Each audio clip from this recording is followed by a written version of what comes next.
Hey, Dan. Matt, how are you, sir? Good morning. Good morning. How are you? I'm doing well. I'm excited for Research Monday, so it's awesome. Absolutely. Are we live? Am I live? Yeah, we're live, man. We're live. That's fantastic. I've been watching. I didn't know if I was in the back room or not. This is going to be great. Yeah, you were in the back room, but then we brought you live. So You made it happen. I know the magic of a button push, I guess. So Absolutely. I'll go ahead and introduce you, then we can get you going here, okay? Perfect. You're going to have to wish me luck on the screen share too, but everyone on the audience, me too, but we're going to make this happen. All right. Let's do it. So make sure, there's a QR code to get a complimentary copy of Matt's book, which I showed you here. So I've got it. I've read it. It's fantastic, as I've told Matt. And Matt has a copy too. That's always good. So for those of you that don't know Matt, he's a lifelong marketer. He started his career conducting market research for one of the most decorated ad agencies in the Western U.S. He continued to maintain a steady freelance research career while simultaneously pursuing more direct marketing opportunities and also teaching college marketing courses. He has many accolades. I know he's a president of the AMA as well, or former president. Matt, you're kind of just ended on Thursday. Yeah, my presidency. Awesome. So he did that. And Matt started S2 Research because he recognized a need for marketers and market researchers alike. Experience in both market research and marketing strategy. He saw that the head was not talking enough with the hand and realized that he could help serve as an effective translator between the two worlds. And I think that's really why we're excited to have Matt here today with Lead with Insights, because he can take not only the marketing research, but the marketing aspects, combine them, and have it all make sense. So without further ado, Matt, I'll turn it over to you, and the floor is yours. Wonderful, Dan. I truly, truly appreciate that. It was kinder than anything I could say, so I'll take that. I believe you guys can see my screen now, so I am going to get into it. So today we're talking about the Muse, research's real role and outputs for inspiration. Let's make sure I get that PowerPoint thing going. There we go. So again, my name is Matt Seltzer. I'm a market research and marketing strategy consultant. I own a company called S2 Research. We're based out in Las Vegas, and we're the market research partner for marketers. And to really explain what that is, kind of explains my background. My background, exactly as you said, Dan, is in marketing and research. I've done both. And it's been my takeaway that those two worlds don't always communicate as well as they could, which really sucks because they can both benefit a lot when they communicate really well. So again, I work in this marketing world where we help and provide market research consulting. So if you're like me, and I guess a lot of people on this call probably are, you probably sit around thinking a lot, what is research's real role in the grand cosmos of marketing? And I've put a lot of thought into this question. We tend to think our role is to inform, and it absolutely is as researchers. But the other piece that I don't ever want to forget about is that our role is also to inspire. Some of the greatest advertising in history, the greatest marketing in history, came from market research, and it came from inspiration. And so you see kind of this ancient Greek theme going on, and that's because the more that I thought about this, the more I realized that we as market researchers are the muses. You know, if you go back to ancient Greece and you think about something like the Odyssey, that wasn't actually written by Homer. That was written by a muse, a creative entity that was kind enough to give their ideas to Homer. They were the inspiration for his incredible idea.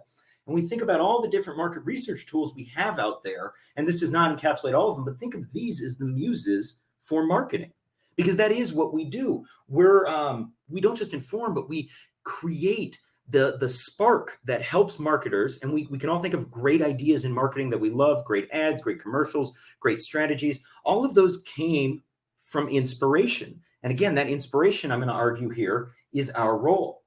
And the muse doesn't just inspire in one specific part of marketing, it inspires in every part of marketing. So pre-marketing, meaning before we've ever come up with our ideas, before we've ever gone to market, that's where we live. Mid-marketing. So we're talking actually intra-marketing. We're doing work, and still research plays a role. And we're even going to talk about research in action as well today, because research plays an important role, especially now and in the future, that it didn't quite hold in marketing before. But let's talk about this pre-marketing piece before. And just to start, I'll give you a thought. It's one of my favorite thoughts about market research. If great advertising is an explosion, then insights are the match. You know, you think about it like a stick of dynamite or something. That dynamite, if that's your ad, that cannot explode without a spark, without a match, without a light. And that spark is us. So let me talk you through an example to explain that a little bit better. Let's say you just had a hard workout. It's gladiator training season, and you got to get ready, and you need to cool off after your workout. And what do you drink? The obvious answer, of course, it's milk. No, you're probably with me on that. That milk's not actually the best thing to be drinking right after a hard workout. But why did I say that? Well, it's because milk was actually marketed this way for a very long time. For anyone who remembers the late 80s, early 90s, milk, it does a body good. That was a real campaign. And as a result of that campaign, milk sales were actually down. So how did it get this way? How did we get to a point where we were saying milk, it does a body good? We used to see actual people sprinting marathons and then they'd be dripping milk afterwards like a Gatorade commercial. That's really how the ads were. How did we get this way? Well, it's because of some natural assumptions. First off, everyone knows that if you want to get stronger, you need some protein. And when you give that information to a team of copywriters, you get the tagline, milk, it does a body good. So it's pretty obvious how we got here, but the problem is that health, that factor of health, is not the buying trigger. So we as market researchers, we dive into psychology a lot, and we understand how inner workings of buyers' shopping habits work. And health, again, is not actually a factor in that. So what are the factors? Well, a team of real market researchers in the early 90s actually went out and asked this question to real audience members. They said, why do you buy milk? And they got a lot of different answers. First off, most of them said right away, I don't know if I have it. So even if you have milk in the fridge, you think, maybe you don't. And that's enough worry that you might want to go buy milk. Even if you do have it, you're not sure if it's still good. You know, milk holds that spark of, shoot, it might be too old. No one actually knows what bad milk smells like, good milk smells like. So again, there's that thought. And then, you know, even if you had it, you left the house this morning, you saw milk in the fridge, but maybe the kids put it in their cereal right before gladiator training. By the way, always put the cereal first, then the milk, otherwise it's going to splash. We'll get to that in the comments later. But these are real reasons why you might go out and buy milk. And now we call this qualitative research. These were real questions that were really asked of people. But here's the important part. When you take those incredible insights, those pieces of information that say, this is why people buy milk. You might not have it. I'm not sure if it's good enough. And you give that to a team of copywriters, you get one of the most pivotal marketing campaigns in the history of the world. Got Milk. You know, everyone knows Got Milk. Got Milk is still used today. What makes amazing sense to me, though, is that is 2 syllables right there. Got Milk. And it's completely built. It's a complete summarization of all those market research insights we just showed were uncovered, that we all know how to uncover. This right here is the epitome of research working with marketing. We took everything we know and a team of copywriters boiled it down into something that literally changed the planet and very literally changed milk sales. So that's our example of pre-marketing. So we're coming up with a brand new campaign in that example. But what if you don't need a new campaign? What if you're already marketing and you want to use market research to make your marketing better? Well, this is a real thing that happens all the time. And let me give you an example right now. Let's say you have a coffee shop and it's a pretty successful coffee shop. You've got people lined up out the door, but it is a competitive marketplace out there. People's interests fade and wane and change, and you want to remain competitive. So how do you make your coffee shop better? As a business owner, as a marketer, there are 2 ways that you can do this. First off, you can guess. And I think Crystal and Dan, you both have heard me say this before, but I've made enough wrong decisions in my life that I would rather trust data. And on the topic of data, the other thing that you could do is ask. You can ask your audience how to make your coffee shop better. And this is actually a real example that was done by Starbucks around 2007, 2008 with Starbucks transformation agenda. So in 2008, Starbucks launched the What's Your Starbucks idea? And it's a survey. It is literally a survey that asks audience members, the whole Starbucks audience, what could we do to make Starbucks better for you? And they had over 150,000 ideas submitted. We'll talk about the results really, really fast in a sec, but I want to make sure you understand that's a survey. It's a form, but it asks a question, and it asks a few questions. We ask some demo questions in there, but we also, more importantly, ask, what do you want to see? And we, as market researchers and survey users and statisticians know, well, we can match that up to see, well, what ideas are coming in the most? We can group them and start to see, well, this is what the overall audience really cares about. So what does the Starbucks overall audience really care about? Well, let's find out from those ideas. First off, like we said, more than 150,000 ideas were submitted. And from that, 277 new ideas were brought to life in Starbucks between 2008 and 2012.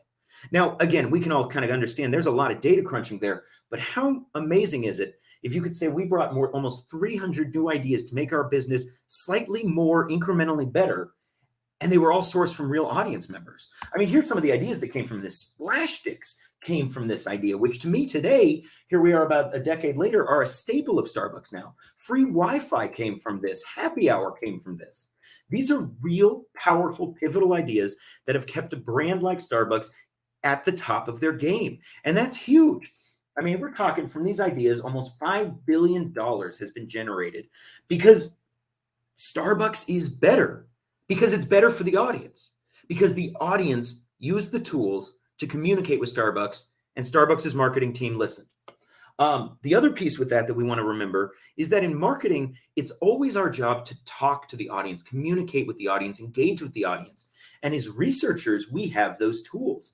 This tool right here, submitting your idea to Starbucks, in addition to being a market research tool, was a marketing engagement tool. And that's where market research mid-marketing really has this powerful tool. You know, not only can we get insights to create new ways to experience our brands, our products, our clients' products, but we also can use our own actual tools to create a new marketing engagement. So when we send out a survey via email after a nonprofit charity event, that's another engagement point with that nonprofit's audience, as well as a research tool. That's the same thing we see in every industry that's using surveys, but not every industry is thinking of it as a marketing opportunity, and it absolutely is. So again, that's our mid-marketing example. So we've talked about pre-marketing, coming up with a brand new idea, mid-marketing, implementing several new ideas to keep your marketing constantly at the top of its game. But what about research in action, which is a new piece? And maybe it's not that new, but it's something that we've really seen grow in the last few years. So let's talk about research in action, meaning research as an actual function of marketing, an actual tactic.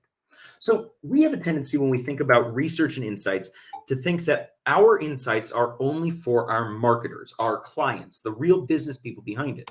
But what if we flip that on its head and thought for a moment about using real research insights to blow the minds of our audiences as well, our marketing audiences, our clients' customers? Well, again, this is something that's really happening right now. And I'll tell you a story about my own company that we got to do last year. So last year, we were honored to work on an engagement ring market research study, and it was for a company that actually insures engagement rings. So let me give you guys two quick facts just to set this story up for you. Fact number one, diamonds, those big shiny things that go on top of engagement rings, those are listed as the hardest naturally occurring mineral on science's Mohs scale of hardness. So the way science measures hardness, diamonds are at the top of that list. Fact number two, diamonds are 58 times harder than the next thing on that list. So think about this. Diamonds are top of the hardness scale, and they're 58 times harder than the next thing. I mean, that's pretty good. So let me ask you guys this question, Pro users. Which is stronger, a diamond or the Incredible Hulk? Now, I know it seems like a crazy question, but this is a real question that we actually put into the field among a series of other things pertaining to engagement rings. We asked people how they use their engagement ring, how often they wear it, how often they do things like open doors, work with tools, and of course, what did they think about the Incredible Hulk question? And why did we do this? What was the reasoning for it? Well, it's because I'm also a marketer, and I wanted this headline right here to go at the top of a press release. 75% of men incorrectly believe their engagement ring is stronger than the Incredible Hulk. I'm going to tell you guys right now, engagement rings break a lot. There's a reason to insure them. And again, I'm happy to put anyone who has an engagement ring in touch with a great company that can help with that. But that's not the point here. The point is that this company wanted to share the statistics behind how easy it is to break your wedding ring, your engagement ring. And again, from all the tools examples, from how often people open doors, which really is the real reasons that people break their engagement rings, we were able to publish that in a white paper. But that white paper wasn't going to get the attention it needed without a catchy headline, something that we could pitch to the media, something that we could send out in press releases and get at the top of newspapers and magazines. And this is traditional public relations work. But when we think about our role as market researchers, we had the power to come up with this statistic that 75% of men incorrectly believe the Incredible Hulk could totally not hold up to the diamond. Incredible Hulk will totally destroy your diamond ring. So definitely getting engaged or insured. But my point here is that we as market researchers are holding a role with the statistics, which are gravitating toward headlines. And headlines and content are a major component of modern marketing. PR content, social media content, digital content like blogs. If anyone here has ever worked with any type of marketer, they've heard someone mention this before. I need new social media content. I don't know what to write about on the blog this week. We have content. We have statistics. We have insights. We have data. We have myriad things that can be used to create content headlines, to create social media posts, to create an entire article that can be pushed or pitched to help your business or your brand get out there more in marketing. And that is entirely market research in action, with businesses conducting primary market research surveys. Oh, sorry, I had a question in there. I'll give you one other example. This is my company. We actually built a market research tool to help advertising agencies. And this is an internal tool where they can use their answer a few questions, and then they actually get benchmark statistics against how they're doing to help them learn more about themselves. And again, we think of this as a marketing tool as well as a market research tool. But the biggest thing is it's a content piece. It's something that uses our own market research skills to engage the audience. And shout out to QuestionPro, because we actually have that built on our website, and it was built by built in QuestionPro. We're proud QuestionPro users at S2 Research. So again, we've talked about the 3 different ways you can use marketing or market research overall in marketing. There's one other piece I want to talk about, and that's inspiration. And this is going to be the last thing I talk about today. So this right here is an example of how I believe most market researchers present market research. And I love this because I'm a market researcher. And that actually kind of sucks for everyone else, because most people that you're talking to aren't going to dig on this as much as possible, or as much as we are. They're not market researchers. In fact, most marketing audiences I know find statistics and charts and graphs sleepworthy. I hate to use the word boring because, God, it's something I love. Great data viz is great. But what marketers really need, these are action-driven people. They're out there coming up with ideas, being creative, working with the media, buying, selling. They need something that moves them. And so we need to be thinking as market researchers, whenever we develop outputs for our market research, how do we move our audiences? So I have a few examples here. We're not going to cover every single one of these. You might have heard of each of them, though. Personas, journey maps, dashboards, creative briefs, great presentations. There's a lot of ways that we as market researchers can inspire marketers. I mentioned creative briefs a second ago. This is a real creative brief put out by Red Bull. So whenever you've seen a great ad that comes from Red Bull, those guys jumping out of the planes, it always starts with a piece of paper like this. And I want to zoom in right here on this section about the target audience. So this is a real creative brief from Red Bull, and it says their target audience is middle-aged men and women reaching the midlife crisis aspect of their life. The next 2 sentences go on to express a little bit more about that audience. But here's where I want to challenge every researcher on this call right now. We know how to tell the story about middle-aged men and women reaching midlife crisis. We know how to tell the story about every audience because we know how to connect. We know how to dissect. We know how to ask the right questions and turn their answers back into real information that we can use. That means that we have the capability to write the best possible version of this paragraph. And this is a paragraph that goes on just about every creative brief you can imagine. Every creative brief says how your audience views your product, who influences them to use the product, what features they want, what they'll achieve. These are real story points that real marketers need to come up with great ideas, great strategies. But again, I'll point out, we as market researchers know how to tease this out better than anyone. We know how to go and actually get data. If we can't get data, we know how to actually talk to audiences and conduct IDIs and focus groups and any type of research. We can even do desk research. But the big thing is we know how to tell this story better than anyone. Our challenge is we need to write it in such a way that it inspires creativity. So creative writing, a lot of passion, a lot of emotion in our writing, that's what takes it to the next level. Journey maps. I mentioned this a second ago, but let me just kind of explain it a little bit. So there's a truth in marketing that the moment someone, just because we find someone who wants to be your customer, doesn't mean they're ready to be your customer that day. There's a process that we all go through in marketing that we call journey mapping, where we become aware of a product, and then we learn about the product and gain trust with it and interest, and eventually we slowly engage. Now, how we talk to audiences, we as marketers talk to audiences at every phase in that journey is different. It must be different. And again, that's the truth of marketing. But again, I'll point out, we as market researchers know how to tease this out better than anyone. We know how to understand what's going through an audience's mind before a purchase, when they're considering a purchase, after purchasing, every step in the journey. We even know how to follow up with them after to see how that experience matched up to what they were told.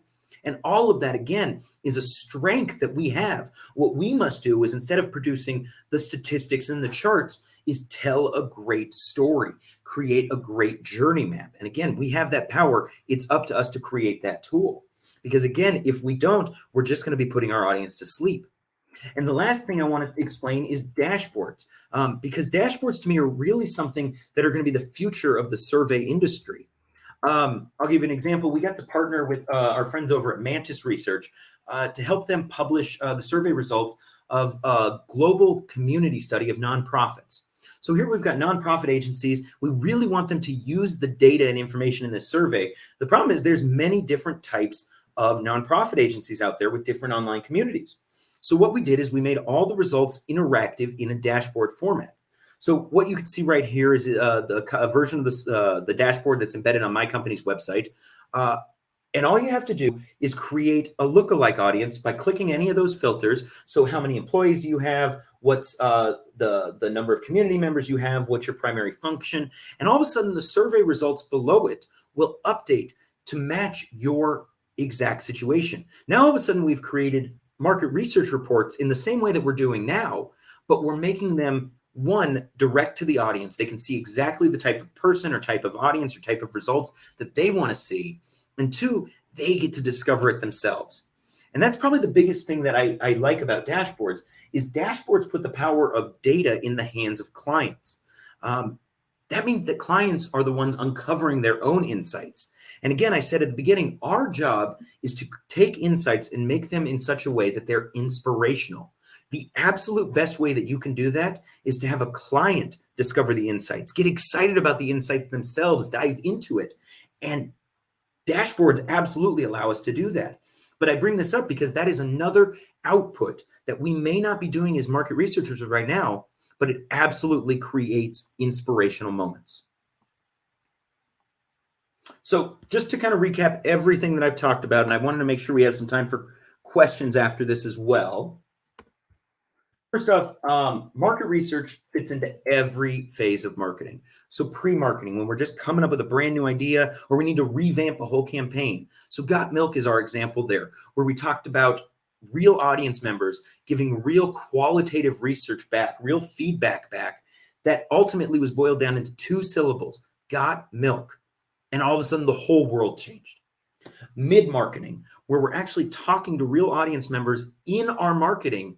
It's an engagement tool, but more importantly, it's a way to create better marketing. Starbucks was that example where they asked and received over 150,000 ideas. And when they quantified those ideas and parsed them by audience and ethnography and every way that you can conceive, you could see what Starbucks really needed to remain ahead. And again, I'll point out the spill lids came from that. I mean, that's huge to me. And research and action. So again, we tend to think of market research as this thing that takes place behind the scenes, but really us as researchers have just as much of a role in marketing as copywriters, as social media strategists, as PR planners, as media buyers, as everyone in marketing, because we create content. We create topics to talk about, and all of that you're going to find is a huge part of marketing and marketing in the future.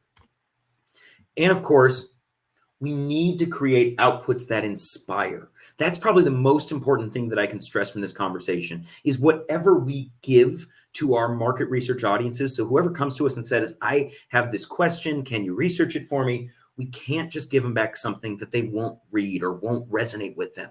But marketing audiences really do use personas today. They use journey maps. They use creative briefs. They love presentations. A lot of people who have questions want to hear a great presentation from a great market researcher who's dived into the data for weeks and can communicate all the facets, can run the ad hoc analyses when the questions come up. You want to blow someone's mind, be ready to talk through what you've learned with them.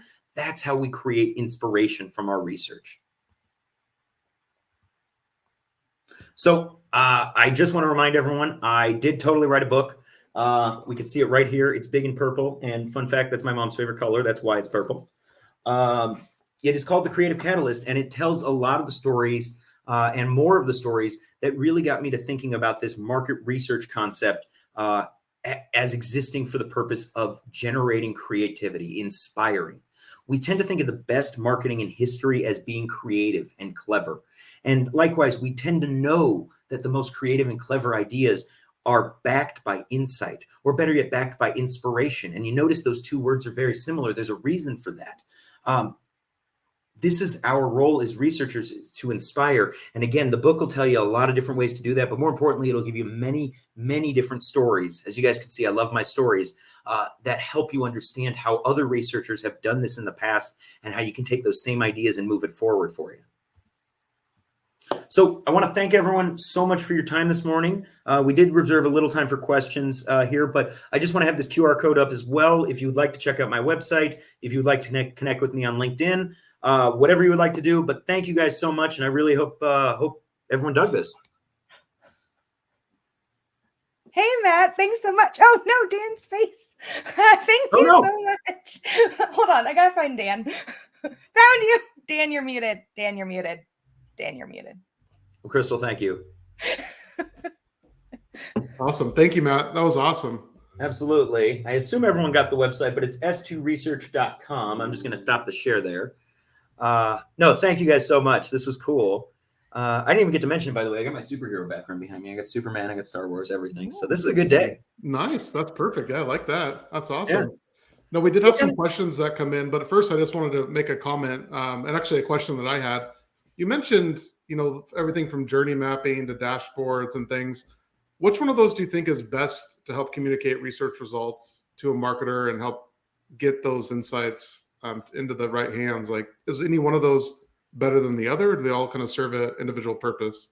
They all serve an individual purpose. And that's something that we always think about whenever we start a project, is who's going to be using this and how, and then we kind of back into it. I almost said creative briefs there when you asked that question. I thought about it for a sec. And I say that because I really like the idea of a creative brief. Right. For those who don't know creative briefs, I mean, they really are, you teach them at copywriting school. Miami Ad School does amazing creative brief teaching. And I say that because that's how real marketing campaigns start, on a piece of paper like that. And again, I argue we're better equipped than anyone to do that. But again, like I said, I always ask, what are you using this for and who's using it?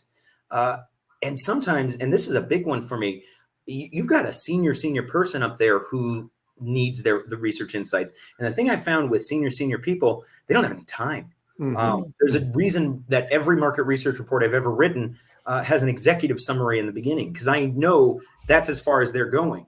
But let me give you I don't have the statistic in front of me. Shoot, a sizable share of senior level leaders across the country in the U.S. listen to podcasts regularly. We know this. This is actually proven. And I say this, I say for two reasons. One, it says a lot about who they are. It also explains how they consume new information, because maybe they don't have time, but if they're on the go, a lot of that listen time I know is during workout times and on commutes. So I bring this up because we've actually had some luck turning our executive summaries into 10-minute podcasts. And if I've got to give a senior level a leader, they've got 10 minutes and they won't read anything that I give them. I just know for a fact they won't. Well, what can I give them that they will listen to or that they will consume? So podcasts have worked out real well for us in that regard, but I figured you'd kind of dig that. Yeah, no, I like that. The podcast is great. So I think we even do some of the same things even with our content, because it just depends on how people want to listen to it, right? They need that variety. And I love this because essentially, like, if you do research and you're not able to communicate the results, it's worthless, right? You wasted a lot of money. So you need to get into the right hands via any of those methods that you mentioned. So we had a few questions come in. I know, was there anyone we wanted to start with? Okay, perfect. So Matt, how do you engage marketers who are skeptical about the value of insights market research? There's two answers to that, but they're actually both going to be summarized as you've got to blow their minds. But how do you engage with someone who's skeptical? So first off, I love to bring marketers into the research process. Qual is really good for this. So if you can actually get a marketer to come sit behind the glass while you're conducting a focus group, I guarantee they're going to come away blown away by research. They're going to be like, oh, I get it now.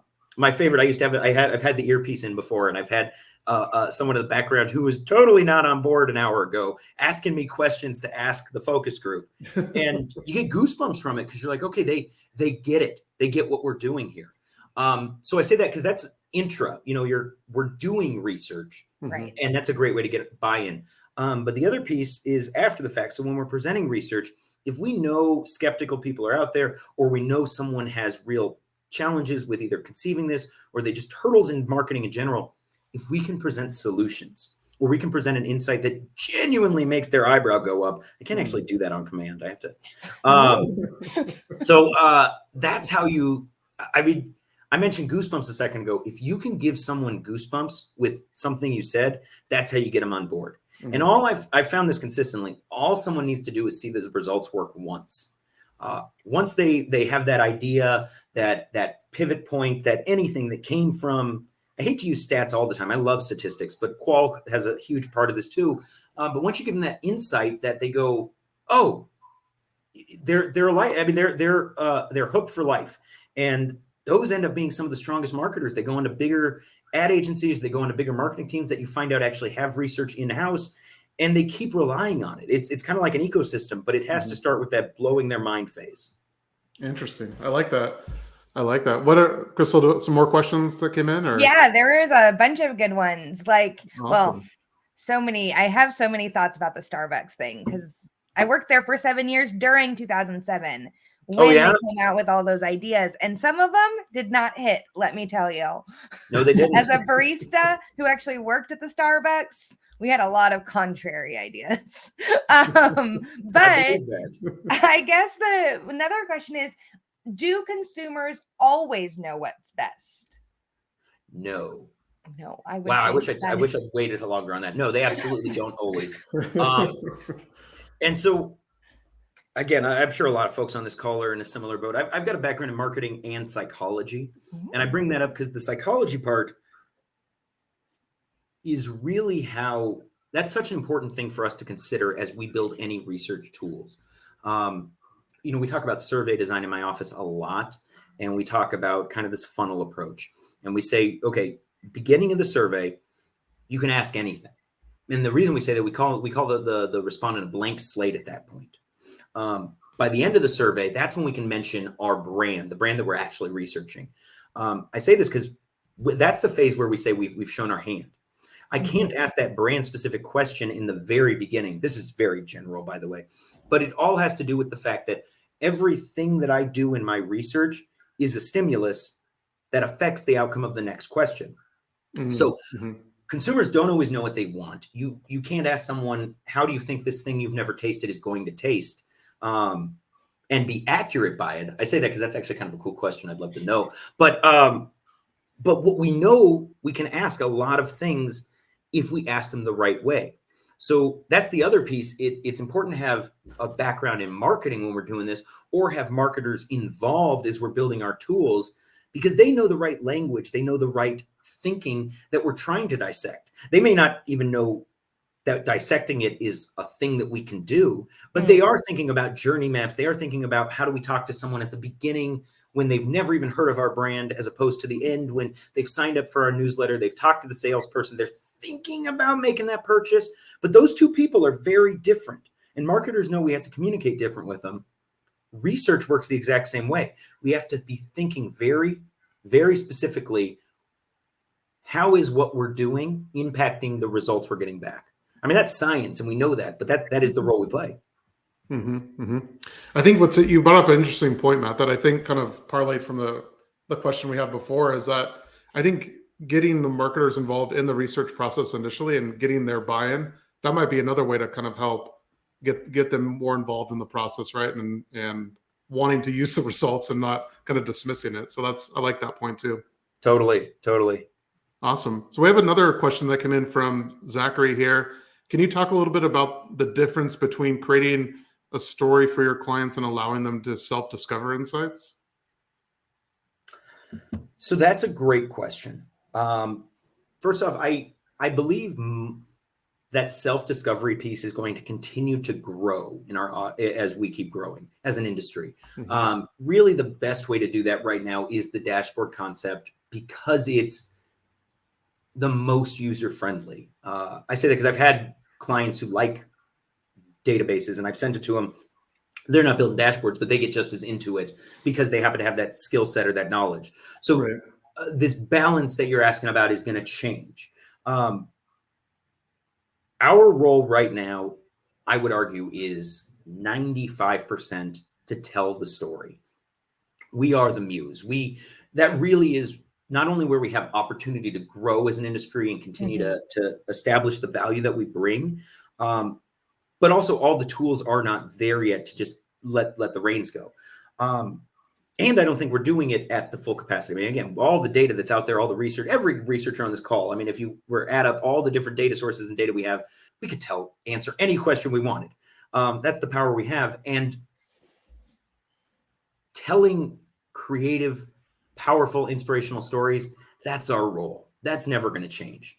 I say the balance is going to change, though, because as more tools come about that create automation, that create interactivity for our clients, it's up to us then to think more about those tools. And I say that because I think dashboards arguably are a little archaic in the sense that they're still just a sheet filled with graphs and charts. It'd be great if a computer could actually read back the one powerful insight to me in a language that, I mean, you actually get Siri on there or Alexa, both are in my room there, so they're going to say something to tell it to you. I mean, that'd be wonderful, but we're not there yet. But it will get there. And it's up to researchers to be thinking, as we see these tools kind of come online, can that one help my clients? And then become the expert in that. Start delivering even cooler things in that niche or that genre of, we built the Alexa app that'll communicate your insights to you. I mean, that would be cool, but we're not there yet. So again, 95%, it's still on us to tell the story, but our industry is going to keep growing and changing. It's cool. Yeah. That might be on our roadmap next year in the product, build an Alexa app to just say the results back to you. So thanks. Oh, no, because then it's like, then there's too much AI involved, and then everyone's going to have the same insight. And there's the challenge. It's like with Canva and the design aspect of marketing, everyone kind of has the same designs now because we all use the same tools. So you're exactly right. And it's going to be really cool when that comes full circle, when everyone has the exact same insights. So then you got one company that says, well, what if we just go find a research firm and we conduct our own primary? And now they're different again. And Okay, we've got a few more questions. This I find interesting because I had to explain to my family over Memorial Day weekend what my job is now. And of course you get the classic, polling is inaccurate and blah, blah, blah, blah, blah. So how do you go about this, Matt? Yeah, it's a great question because you got kind of the double whammy there that you're dealing with. One, and maybe I've just been lucky, but I've been doing this a long time. I have never conducted a study, any kind of study, that there wasn't at least one thing that wowed me. So I say that because I'm pretty good. I like to tell that wow part of the story somewhere in the story, no matter what. That at least always gets the buy-in. Even if the results aren't what the client wanted and they had some doubt, I could still show statistical confidence behind something that wows them. But let's say I can't. You're going to probably be fighting a losing battle. But, and this is where I'll really kind of think of it holistically, I don't work with a lot of clients that really doubt research methodology. Part of it is one of the reasons that they work with a team like mine is this is already in their mind. They either want to take it for a spin or they've had good luck in the past and this is something they know a little bit about. I have worked with some teams that have had the doubt, and if that double whammy, they're probably going to be polite, and we probably won't work together after that. Right, right, makes sense. But Matt, I think a lot of time what happens is people have an idea of the results of how they'll come out, right? And if it's different from what they want or they're expecting, I mean, we should be doing research not to validate our own opinions, but to get new opinions, and right. But oftentimes the inverse is true. So I think that might come up sometimes in your results. We're like, no, it's got to be this way, but it's not. And that honesty is the best way. I mean, really, at the end of the day, what we're doing is we're answering questions. Your answer may come back definitively different than their hypothesis. Right. But if it's definitively different, we got to be able to communicate that. And sometimes those are hard conversations to have. Sometimes they're actually enlightening. I'm always find it funny how often we actually do confirm hypotheses in our research.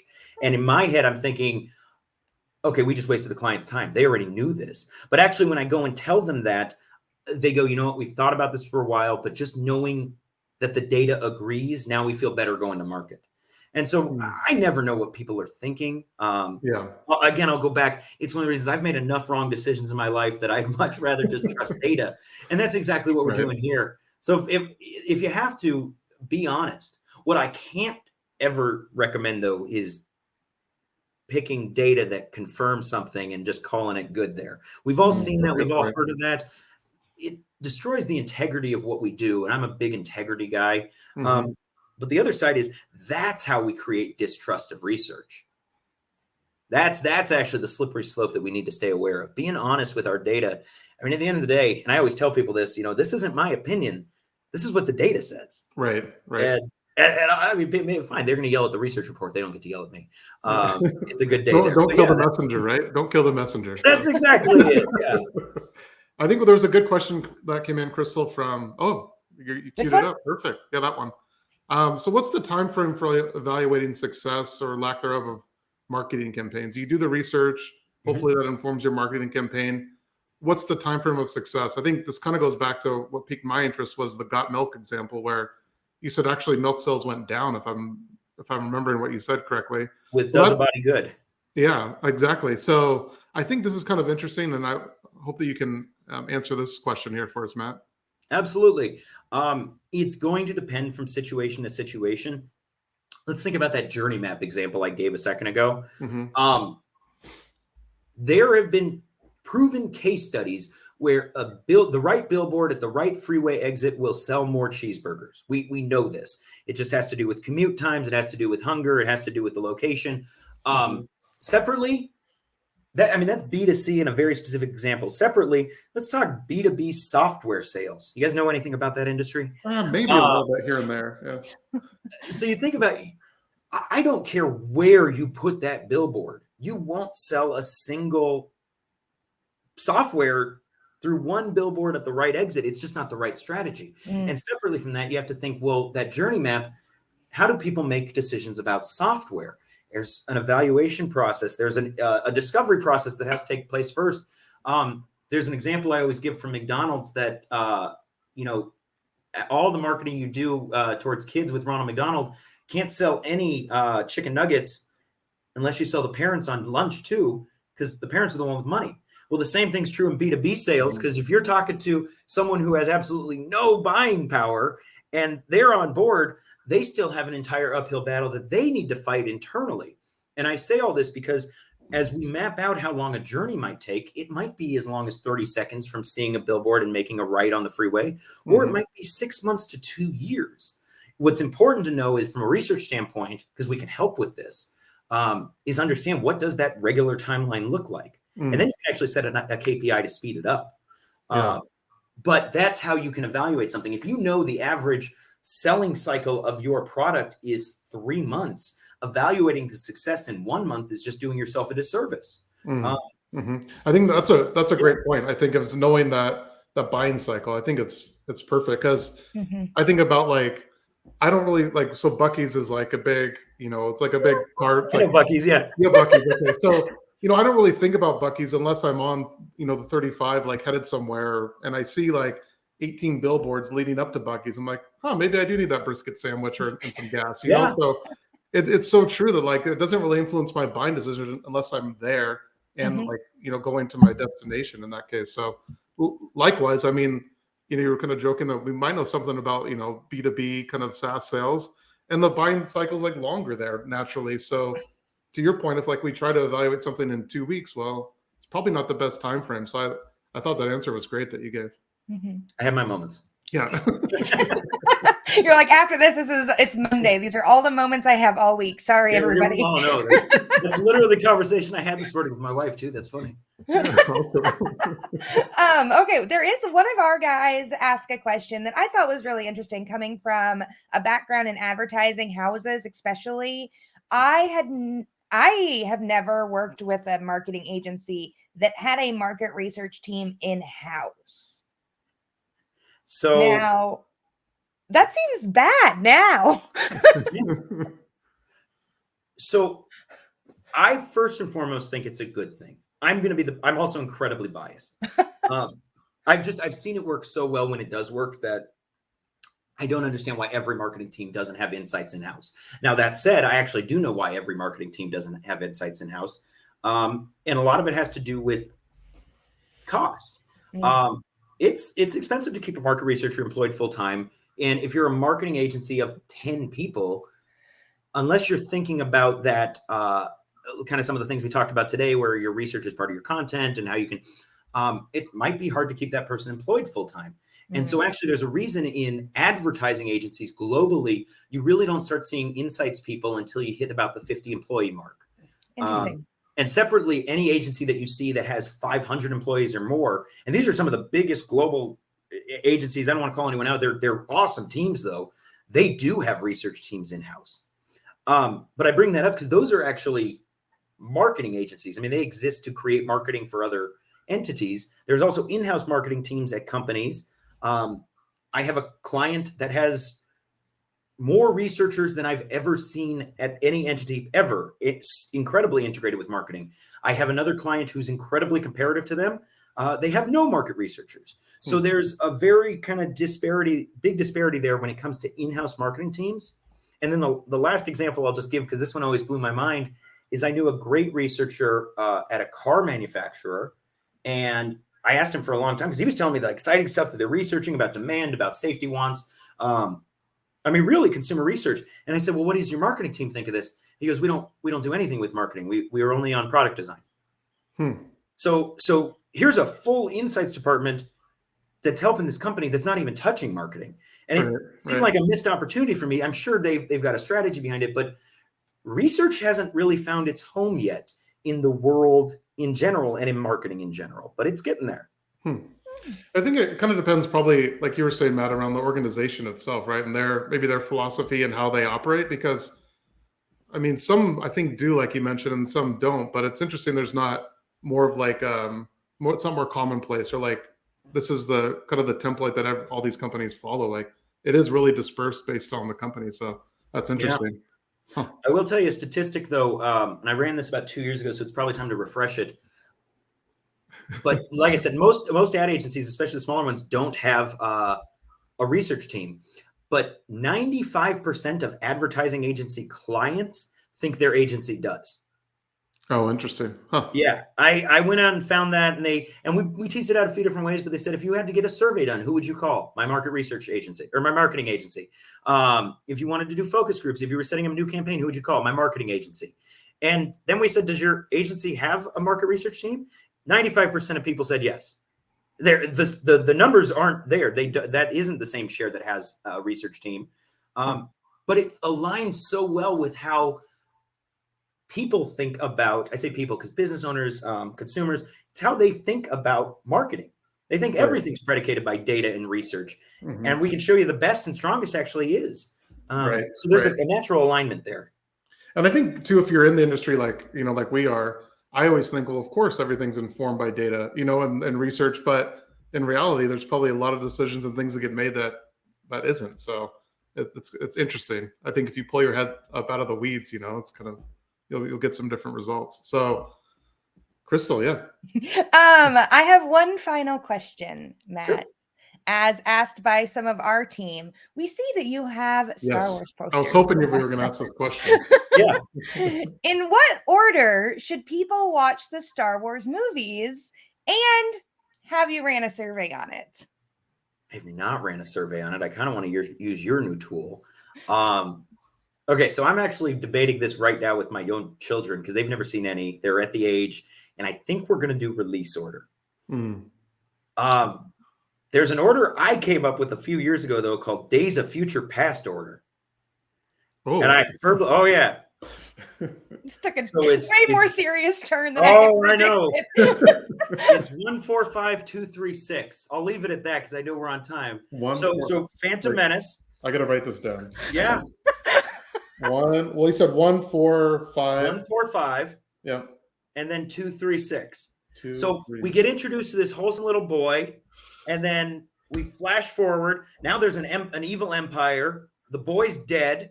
There's a son named Luke. Obi-Wan's we don't know what happened. So we see 4 and 5. We find out that Vader's his dad. I know there's spoilers here. And then we go back to 2 and find out what happened. Interesting. What do you call this order again? I call it Days of Future Past order, which is based on that's an X-Men comic title. Yes, I get you. I see you. I'm tracking. All right. Well, that's awesome, Matt. Thank you so much for joining us. Thank you. I appreciate this, guys. And I'll thanks, be in touch soon. Have fun at XDay, everyone. Thank you. Yeah, thank you. Bye, Matt. Bye, everyone.